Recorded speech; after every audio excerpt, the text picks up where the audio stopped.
Hello, mga palangga. Ayan. Dito na naman tayo sa rooftop. Ayan. Yung favorite place natin. Ayan guys. Kasi naglalagay tayo ng pagkain ng mga ibon. Dito muna sa labas. Gano? Dito, ang oras dito ay alas 6 ng hapon. Pero sa atin sa Pinas, ano na ngayon? Alas 11.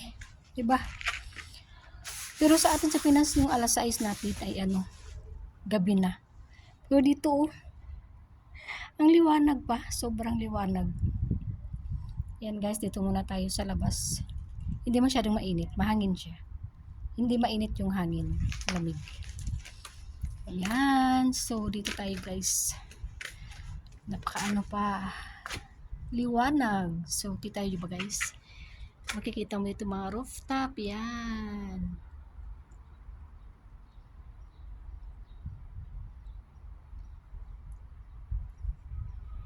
Diba? Di mo ma-imagine na di mo maano na isa sa mga bahay-bahay na dyan na yan, isa sa mga bahay-bahay na yan, may mga katulong na Pilipina, di ba? So yan, hindi natin maano. Siguro sa isang bahay dyan may Pilipina, may Pinay, dito naman sa kabila may Pinay, di ba? Pero dito may mga kasamahan ako na nandito, kapitbahay lang kami. Pero alam mo na, hindi masyadong magkakita-kita kasi bawal dito lumabas. At saka, hindi naman kagaya sa Pinas na kung may mga kakilala tayo na doon sa bahay na yun, ay papasyal tayo, di ba? Para magchika-chika, dito bawal.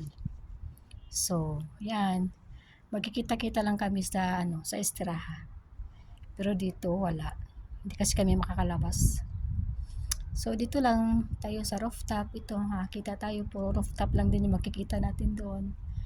Yan. So ito, makalanghap-langhap man tayo ng hangin. Pero hindi presko ang hangin dito. Kasi yung hangin dito may bit-bit na alikabok. Diba? So ayan guys. So naka-apron pa tayo. Kasi kagagaling ko pa lang sa kusina. At saka kakaakyat ko lang dito. Naglagay ako ng pagkain ng mga ibon. Yan. Kasi araw-araw kasi may mga ibon. So kahit anong dami ng pagkain na ilalagay mo dyan, ubos talaga agad. So yan, naglalagay din kami ng tubig para may maiinom sila. So yan guys, so habang pahinga na naman tayo kasi alas 6 na. So mamaya alas 8 bababa na naman ulit ako para magtapon ng basura.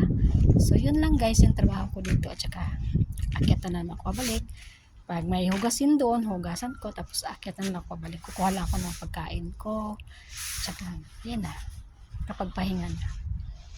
So, yun. Ay, naku.